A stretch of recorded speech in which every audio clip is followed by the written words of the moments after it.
নজর রাখবো এবার ভগবান গোলার দিকে, কারণ আব্দুল মান্নান হাই মাদ্রাসা, তার সামনে উত্তেজনার পরিস্থিতি তৈরি হয়। কেন? তার কারণ জমি ঘেরা হচ্ছিল, স্থানীয়রা বাধা দেন। কিন্তু এই যে জমিটা দেখছেন, এটা কিসের জমি, কাদের জমি? এটা সেচ দপ্তরের জমি।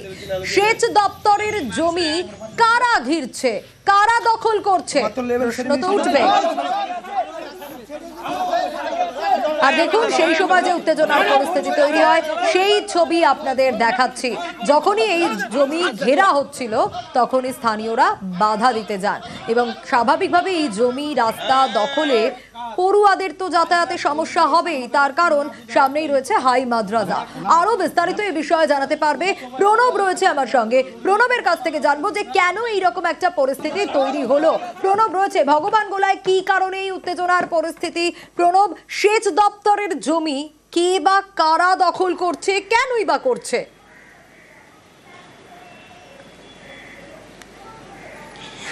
দেখো, একদল যে জমি মাফিয়া রয়েছে তাদেরই কিন্তু নজরে হচ্ছে এই স্কুলের সামনে যে হাই মাদ্রাসা রয়েছে, ভগবান গোলার আব্দুল মান্নান হাই মাদ্রাসা, সেখানকার এই জমির ওপর। এবং এর আগেও দীর্ঘবার তোমার অনেকবারই চেষ্টা করেছে এই জমিটাকে দখল করার, সেবারও পারেনি। কিন্তু আজকেও ঠিক সকালবেলাতে সেই রাস্তা তোমার দখল করার জন্য জমি মাফিয়ারা রীতিমতোভাবে প্রাচীর দিয়ে ঘিরতে শুরু করে এবং 2 নম্বরই কাগজপত্র তৈরি করে নিয়ে সেই কাজ করতে শুরু করে। যেহেতু আব্দুল মান্নান হাই মাদ্রাসা রয়েছে, তার ছাত্রছাত্রীরাই এই রাস্তার উপর দিয়েই কিন্তু এই জায়গার উপর দিয়েই যাতায়াত করে, সেই কারণে কিন্তু এই স্কুলের যে মাস্টার শিক্ষক থেকে শুরু করে এই এলাকার মানুষজন জোটবদ্ধভাবে এর প্রতিবাদ শুরু করে এবং রীতিমতন ভাবে তোমাদের দুই পক্ষের মধ্যে গন্ডগোল শুরু হয়। এলাকাবাসীদের কি অভিযোগ? এখানকার যে হেডমাস্টার আছেন উনার মতিগতি ভালো না, উনি সামনে এক কথা বলে পেছনে এক কথা বলে। আমরা এখানে যেটা দেখলাম যে সমস্যাটা তৈরি আছে সেটা হেডমাস্টারের জন্য তৈরি হয়েছে। ও একটা খালি জায়গা পড়ে আছে, যে জায়গাটা আমরা পঞ্চায়েতে আলোচনা করেছি যে এখানে ছাত্রছাত্রীর জন্য একটা সাইকেলের গ্যারেজ করা হবে। উনি নাকি অনুমতি দিয়েছেন যে জায়গাটা তুমি ব্যক্তিগত কাউকে বলেছে ঘেরে নিতে। এটা উনার জন্য প্রতিবাদ জানাচ্ছে এবং উনি যে কাজটা করছে এটা ঠিক করছে না। এবং গ্রামের কিছু লোক আছে যারা পেছন থেকে ইন্ধন দিয়ে জায়গাটা ঘেরা চলে, সেটা আজকে প্রতিবাদ করলে পুলিশ দুজনকে তুলে নিয়ে গেছে। স্থানীয়দের বক্তব্য শুনছিলাম। স্থানীয়রা কার দিকে তোপ দাগছে? হেডমাস্টারের দিকে। প্রণব, স্থানীয়রা তো হেডমাস্টারের দিকে তোপ দাগছেন, তার দিকে দোষ চাপাচ্ছেন যে তিনি অনুমতি দিয়েছেন।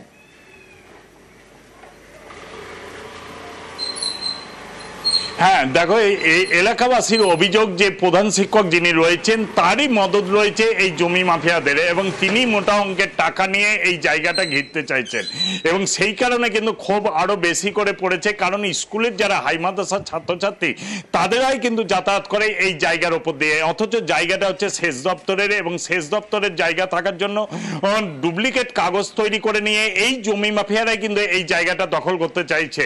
এবং প্রধান শিক্ষক যদি এই ব্যাপারে কোনো ভাবে তোমার উত্তর দিতে চাননি, তবে ভগবান গোলা থানার পুলিশ সমস্ত ঘটনার তদন্ত করছে। ইতিমধ্যেই দুজনকে আটক করেছে, তাদেরকেও জিজ্ঞাসাবাদ করা হয়েছে এবং পুরো জায়গাটা বিএলআর ও ভূমি রাজস্ব দপ্তর যে আছে তারাও কিন্তু পুরো ঘটনা আলাদাভাবে তদন্ত করে দেখছে। বেশ প্রণব, ওর যে জায়গা সেই জায়গা থেকে আমাদের সরকারি জায়গা মোটামুটি 15 ফুট সামনে একটা প্রাচীর করে, সেখানে আরও অনেকেই ছিল। সেখানে সিদ্ধান্ত হলো কি আপনি সরকারি জায়গায় ঘর করতে পারবেন না, দিয়ে একটা দাগ দেওয়া হলো, সেটা মাপযোগ করে। আজকে রবিবার হঠাৎ করে শুনছি, সকালবেলায় দেখছি কি আবার 15 ফুট থেকে মোটামুটি 8 ফুট 9 ফুট আবার সরকারি জায়গায় স্কুলের সামনে আবার ও প্রাচীর করছে। হ্যাঁ, প্রশাসন দাঁড়িয়ে থেকে প্রাচীর ভাঙা করালো এবং যারা এই কাজটা করছিল তাদেরকে নিয়ে গেল থানা। ইরিগেশনের জায়গা বাদ দিয়ে বিক্রি করেছি এবং ইরিগেশনের জায়গা বাদ দিয়ে খেতে বলেছি আমি যখন বিক্রি করি, সে কারণে ঘেরেও নেই। হট করে রবিবারে বলে হেডমাস্টারের অনুমোদনে বলে ওরা জায়গা ঘেরুক, সেটা আমরা বাধা দিই। আমরাকে মুখস্থি করে গালিগালাজ করলো, তাকে প্রশাসনে অ্যারেস্ট করেছে দুজনকে। চলুন এবার আপনাদের খড়িবাড়ির একটা ছবি দেখাই। দেখুন, সেচ নালা দখল করে কংক্রিটের কালভার্ট হচ্ছে। অনুমতি রয়েছে? না, অনুমতি ছাড়াই সেচ নালা বন্ধ করে কালভার্ট হচ্ছে। কিন্তু কিভাবে সম্ভব? কেন হচ্ছে? কেন অনুমতি নেওয়া হলো না? খড়িবাড়ির বুড়াগঞ্জ পঞ্চায়েতের ডাঙর ভিটার ছবি দেখাচ্ছি আপনাদের, দেখি এলাকাবাসীরা কি বলছে।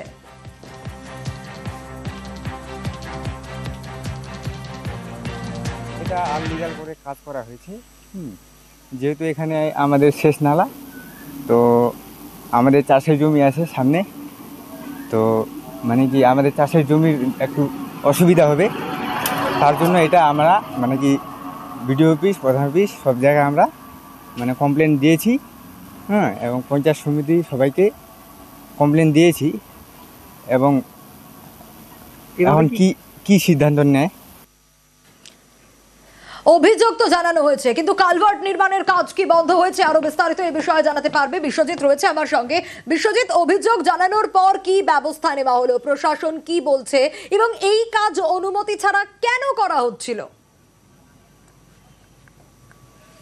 দেখো, সেই প্রশ্নই কিন্তু করছেন স্থানীয় বাসিন্দারা। একেবারে প্রকাশ্য দিবালোকে এই কালভার্ট নির্মাণ হচ্ছে কোথায়? সেচ নালায়। যে সেচ নালার ওপর কৃষকরা কিন্তু জলসেচের কাজ করে, আর সেখানে এই সেচ নালাকে একেবারে অবরুদ্ধ করে একবারে কংক্রিটের নির্মাণ করছেন এই জমি মাফিয়ারা। ছক একটাই, যে পাশে থাকা কৃষি জমি তা বিক্রি করতে সুবিধা করে দেওয়া। আর তাতেই কিন্তু ক্ষুব্ধ বাসিন্দারা। ইতিমধ্যে যেসব জায়গায় অভিযোগ হয়েছে, ভূমি রাজস্ব দপ্তর এই কাজকে বন্ধ করেছে, এবং যে সমস্ত অভিযুক্ত মানে যারা কাজ করছে তাদেরকে কিন্তু টিরি করা হয়েছে। মূলত গ্রামবাসীদের অভিযোগ, যেভাবে কালভার্ট নির্মাণ করা হয়েছে তাতে আগামী দিনে এই জল যে সেচ নালা, তাতে জল নিতে কিন্তু সমস্যা হবে, এবং তারা যদি বাউন্ডারি ওয়াল দিয়ে দেয় তাতে কিন্তু অন্যান্য যে জমি রয়েছে সেখানেও যাতায়াতের সমস্যা হতে হবে কৃষকদের। সেক্ষেত্রে প্রশ্ন হচ্ছে, এই অনুমতি ছাড়াই কেন এই কাজ হচ্ছে, এবং উপপ্রধানের এলাকায় এই কাজ হওয়াতে কার্যত ক্ষুব্ধ বিজেপি। তারা বলছে তৃণমূলের উপপ্রধান, তার গ্রামে এই কালভার্ট নির্মাণ হচ্ছে, তিনি যদি কিছু না জানেন তাহলে তিনি কি সেটিং রয়েছেন পুরো বিষয়টায়? তবে গোটা বিষয়ে প্রশাসনের পক্ষ থেকে কালভার্টের কাজ বন্ধ করা হয়েছে, এবং এই কালভার্ট নিয়ে কিন্তু তলব করা হয়েছে যারা এই কাজের সঙ্গে যুক্ত, এবং পদক্ষেপের আশ্বাস প্রশাসনের। আমি আপনাদের মাধ্যমে জানতে পারলাম যে আজকে যে আমার বিশেষ করে এটা আমারই এলাকা হবে, শেষ নালার উপরে একটা কালভার্ট হচ্ছে বলে। তো সেই রকম আমার কাছে কোনো তথ্য নাই, যে আমার কাছ থেকে কোনো পারমিশনও নেয়নি, ঠিক আছে। তো অ্যাকচুয়ালি একটা কালভার্ট করতে গেলে তো ব্লক থেকে এবং সেচ দপ্তর থেকে পারমিশন নিতে লাগে। সেরকম যদি ওদের পারমিশন থাকে ওরা পেশ করবে, সেটা ওদের ব্যক্তিগত ব্যাপার। আমার সেই বিষয়ে কোনো ধারণা নেই, আমি কিছু এই বিষয়ে আর বেশি মতামত তৈরি করা যায় সেচ নালা? না, এইভাবে তো হয় না। অবশ্যই উপর লেভেলে যে আমাদের হায়ার অথরিটি আছে ওদেরকে অবশ্যই ওদের সঙ্গে যোগাযোগ করবো। हाँ, हमने देखे कि वो इलीगली वो बेस लैंड पे हो रहा है, तो उसी को हमने तुरंत स्टॉप कर दिया है फॉर द टाइम बिंग, और जिन्होंने किया उनको हमने नोटिस भिजवाया है। तो हम लोग स्ट्रिक्ट एक्शन लेंगे कि उनके पास ऐसा क्या डॉक्यूमेंट्स है, या ऐसा मतलब कुछ सपोर्टिंग डॉक्यूमेंट बगैर विदाउट परमिशन ऐसा कोई नहीं कर सकता। तो ये चीज़ हम लोग देख रहे हैं। नहीं, परमिशन वगैरह तो ऐसा नहीं कर सकता है, इसी वजह से हमने इसको रुकवाया, क्योंकि उनके पास कोई परमिशन नहीं था। ज़रूर लेंगे हम एक्शन। এটা আমার ওখানটা পঞ্চায়েত সমিতি আছে সুসনামাটি, ওনার মারফতে আমি জানি, এবং ওকে আমি লিখিত অধিকারে দিতে বলেছি। ও দিচ্ছে কিনা আমি খবর পাইনি। কালভার্ট বানিয়েছে সেটা তো অবৈধভাবে বানিয়েছে। কেউ কোনো ব্যক্তিগত স্বার্থে বা প্লটিং করার স্বার্থে কেউ বানাতে পারে না, কোনো পারমিশন ছাড়া কেউ কিছু করতে পারবে না। আর যেহেতু এটা কৃষি জমির উপরে, সেটা আইনের যা পদক্ষেপ সেটা গ্রহণ করা হবে। সে যত বড় প্রভাবশালী হোক বা যত বড় মাফিয়া হোক, তার প্রতিবাদ আমরা করব, এবং প্রশাসনের মতো কাজ করবে। কেউ বা কারা যদি জড়িত থাকে সেটা আইনের পদক্ষেপ যা নেওয়ার ব্যবস্থা সেটা নেবে। আর এবার নজর রাখবো শীতলকুচির দিকে, কারণ চারটি রাস্তা মেরামতি। উত্তরবঙ্গ উন্নয়ন দপ্তরের উদ্যোগে রাস্তা সারাইয়ার শীতলকুচির ছোট শালবাড়ি পঞ্চায়েতে কাজ শুরু হয়ে গেছে। আরো বিস্তারিত এই বিষয়ে জানাতে পারবে রাজেশ রয়েছে আমার সঙ্গে। রাজেশ, এই যে রাস্তা সারাইয়ের কাজ চলছে উত্তরবঙ্গ উন্নয়ন দপ্তরের এই উদ্যোগে, তো স্থানীয়রা খুশি তা বলার অপেক্ষা রাখে না। দেখো সোনিয়া, তাই যে শীতলকুচির ছোট শালবাড়ি গ্রাম পঞ্চায়েত এলাকায় 4টি রাস্তা দীর্ঘদিন থেকেই বেহাল। তার ফলে কিন্তু স্থানীয় বাসিন্দারা সেই রাস্তা সংস্কার এবং পাকা রাস্তার দাবি জানিয়েছিল স্থানীয় প্রশাসনকে। এরপরেই দেখা গেল যে স্থানীয় প্রশাসনের উদ্যোগে উত্তরবঙ্গ উন্নয়ন দপ্তরের পক্ষ থেকে কিন্তু প্রায় 1 কোটি টাকা দিয়ে এই ছোট শালবাড়ি গ্রাম পঞ্চায়েত এলাকায় 4টি রাস্তার কাজ শুরু হয়েছে, এবং 4টি এই ঢালাই রাস্তার কাজ ইতিমধ্যে শুরু হয়েছে, এবং যার ফলে কিন্তু খুশি স্থানীয়রা। স্থানীয় প্রশাসনের পক্ষ থেকে যেটা জানানো হয়েছে যে সাধারণ মানুষের দাবি মেনেই কিন্তু এই ঢালাই রাস্তার কাজ শুরু হলো। এতে কিন্তু এলাকার বহু মানুষ উপকৃত হবে।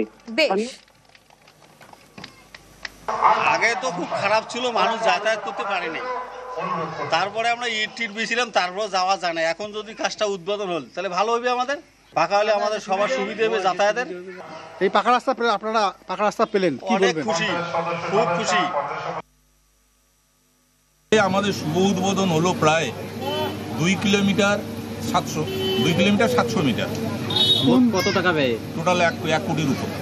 কোন দপ্তরের থেকে? এটা হচ্ছে উত্তরবঙ্গ উন্নয়ন দপ্তর। এটা হচ্ছে এইখানে শুরু হবে নজরুল ইসলামের বাড়ি থেকে মোবাইল টাওয়ার 950 মিটার। সর্বেশ্বরে একটা হচ্ছে গোবিন্দ বর্মনের বাড়ি থেকে শরৎ বর্মনের বাড়ি 500 মিটার। পঞ্চারহাট বাজার থেকে শিঙিমারি নদী 600 মিটার। হাকিম মিয়ার বাড়ি থেকে সম্ভবত শাহেদ আলী মিয়ার বাড়ি, ওখানেও 600 মিটার। এগুলো তো কংক্রিটের রাস্তা। এবার একটা ছবি আপনাদের দেখাবো। এই ছবিটা দেখলেই আপনারা বুঝতে পারবেন যে এই ছবিটা কি। বহু পুরনো একটা বাড়ি, নিশ্চয়ই বুঝতে পারছেন, বহু দিনের, প্রায় 150 বছরের পুরনো বাড়ি। এটা খিদিরপুরে মাইকেল মধুসূদন দত্তের বাড়ি। কিন্তু এই বাড়ি বিক্রির অভিযোগ উঠে আসছে। হ্যাঁ, দীর্ঘদিন ধরে অবহেলায় তো পড়ে রয়েছে মধুসূদন দত্তর বাড়ি। বিক্রির অভিযোগ বর্তমান মালিকের বিরুদ্ধে। প্রমোটিং সংস্থাকে বাড়ি বিক্রির অভিযোগ উঠছে। আরো ডিটেল জানাবো আপনাদের।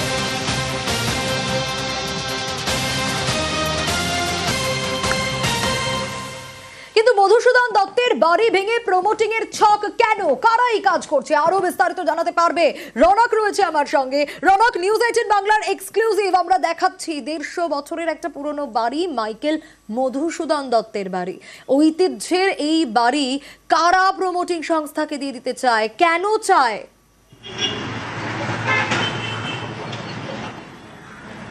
দেখো, একেবারেই 150 বছর পুরনো এই বাড়ি। প্রথম জীবনে এখানেই ছিলেন মাইকেল মধুসূদন দত্ত এবং 2 দফায় খিদিরপুরের এই 20B কার্লসমার্কস সরণির এই বাড়িতেই তিনি থাকতেন। পরে বেশ কিছু হাত হস্তান্তর হয় এবং বর্তমান যিনি মালিক তিনি গত বছরই এই বাড়িটি একটি প্রমোটিং সংস্থাকে বিক্রি করে দেন। কারণ এই বাড়িটি নাকি প্রমোটিং সংস্থা প্রমোটিংয়ের ছক করছেন এবং এখানে নির্মাণ করার জন্য কাজও শুরু করে দিয়েছিল। স্থানীয়দের অভিযোগ, এরকম একটা ঐতিহ্যশালী তকমা পাওয়া বাড়ি কিভাবে ভাঙার কাজ শুরু হয়। এবং শুধু তাই নয়, এই বাড়িটি বিক্রি করা হয়েছে কাকে? একটা প্রমোটিং সংস্থাকে এখানে নির্মাণ করার জন্য। বাঙালির একটা ঐতিহ্য জড়িয়ে রয়েছে এই মধুসূদন দত্তের বাড়িকে কেন্দ্র করে। সেই ঐতিহ্যশালী তকমা থাকা সত্ত্বেও কিভাবে প্রমোটিংয়ের একটা ছক এখানে আসলো বা একটা প্রমোটিং সংস্থা নির্মাণ করার কাজ শুরু করে দিল, তা নিয়ে কিন্তু স্থানীয়দের একটা ক্ষোভ রয়েছে। শুধু এই বিষয়টি নয়, 150 বছর আগে এখান থেকেই মাইকেল মধুসূদন দত্ত তার পড়াশুনো এবং কলেজ জীবন শুরু করেছিল। অর্থাৎ ঐতিহ্যশালী বাড়ি, সেই বাড়ি যিনি বর্তমান মালিক ছিলেন তিনি ইতিমধ্যে একটি প্রমোটিং সংস্থাকে বিক্রি করে দিয়েছেন এবং সেখানেই একটা প্রমোটিং এর ছক, একটা পেছনে একটা দুষ্ট চক্র কাজ করছে, এমনটাই কিন্তু স্থানীয়দের অভিযোগ ছিল। একেবারে রনক, সঙ্গে থাকো।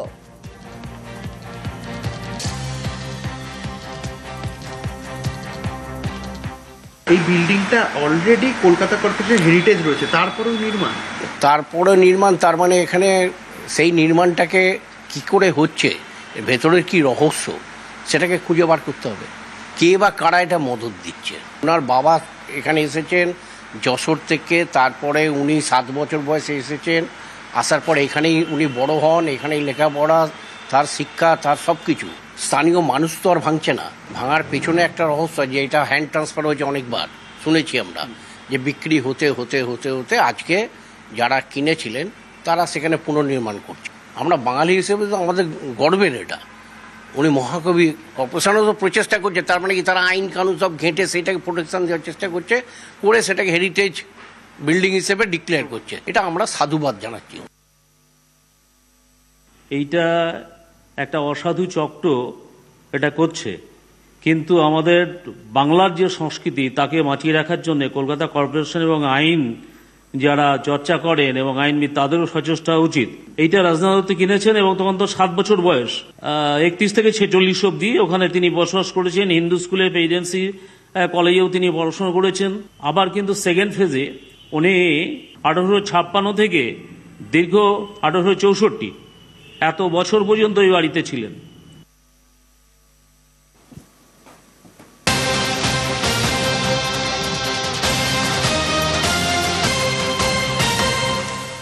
আর কলকাতা পুরসভা আগেই মধুসূদন দত্তের এই বাড়িকে হেরিটেজ ঘোষণা করেছিল। এবার বাড়ি বাঁচাতে হাইকোর্টে মামলাও করলো। কি ব্যবস্থা নেওয়া হলো আরো ডিটেইলে বিষয় জানাবে রনক, রয়েছে আমার সঙ্গে। রনকের কাছ থেকেই জানতে পারবো। রনক, কি ব্যবস্থা এখনো নেওয়া হলো? কারণ এই হেরিটেজ তকমা আগেই কলকাতা পুরসভা দিয়েছিল, এবার সেই হেরিটেজ তকমা পাওয়ার পর বাড়ি এভাবে ভেঙে ফেলা হচ্ছে, কি পদক্ষেপ করলো পুরসভা? দেখো, একেবারেই কলকাতা পৌরসভার হেরিটেজ তালিকার গ্রেড 1B তে নথিভুক্ত ছিল এই 20B কালসমার্ক সরণি মাইকেল মধুসূদন দত্তের বাড়ি। যখনই পৌরসভার কানে আসে যে এই বাড়ি ভাঙার কাজ শুরু হচ্ছে, কড়া পদক্ষেপ নেয় পৌরসভা। সঙ্গে সঙ্গে নোটিশ সার্ভ করা হয় এবং বাড়ি ভাঙার যে কাজ, সেই কাজ কিন্তু তৎক্ষণাৎ বন্ধ করে দেওয়া হয়। শুধু তাই নয়, ইতিমধ্যে কলকাতা পৌরসভার তরফ থেকে এই বিষয়টিকে নিয়ে হাইকোর্টে মামলাও দায়ের করা হয়েছে এবং তারা কিন্তু আদালতেরও দ্বারস্থ হয়েছে। অর্থাৎ এই মধুকবির বাড়ি, এই ঐতিহ্যশালী বাড়ি হেরিটেজ তকমা যাতে নষ্ট না হয়ে যায় তা বাঁচাতে কিন্তু তৎপর কলকাতা পৌরসভা। এই বিষয়টিকে কেন্দ্র করে তারা আদালতের দ্বারস্থ হয়েছে। কোনো মতেই যাতে বাড়িটি ভাঙা না হয় সেই বিষয় কিন্তু এর আগেও একটা নোটিশ কলকাতা কর্পোরেশনের তরফ থেকে এখানে সার্ভ করা হয়েছিল। সোনিয়া। বেশ রনা, আমাদের কাছে যা যা ডকুমেন্টস আছে সেই ডকুমেন্টসগুলো আমরা কোর্টে সাবমিট করেছি। এখন সেই সব ডকুমেন্টসগুলো যদি কোর্ট মান্যতা দেয় তাহলে আমরা হেরিটেজে ওটা সুরক্ষিত রাখতে পারবো। আমরা বিভিন্ন ঐতিহাসিকদের সাথে কথা বলছি, তাদের কাছে যদি কোনো ডকুমেন্টস থাকে তারা কলকাতা কর্পোরেশনের সাথে সহযোগিতা করুক, যে কলকাতায় যারা হেরিটেজ নিয়ে পড়াশোনা করেছেন বা ডক্টরেট করেছেন তাদের সাথে আলোচনা করে মাইকেল মধুসূদন দত্তের বাড়িটা আমাদের হেরিটেজ তালিকায় সুরক্ষিত রাখতেই হবে। এটা কলকাতার একটা ঐতিহ্য, কারণ ইতিহাস নষ্ট করা আমাদের পক্ষে খুবই ক্ষতিকারক হয়ে যাবে।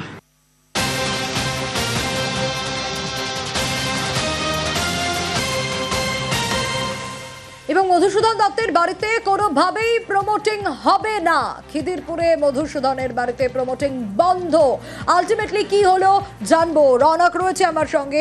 রনক, একে তো ঐতিহ্যের বাড়ি, সেই তকমা যখন হেরিটেজ তকমা দেওয়া হয়েছিল সেই ঐতিহ্যের বাড়ি ফিরিয়ে আনার ব্যবস্থা করা হচ্ছে, একের পর এক পদক্ষেপ নিচ্ছে কলকাতা পুরসভা। এবার প্রমোটিং যে হবে না সেটাও সাফ জানিয়ে দেওয়া হলো।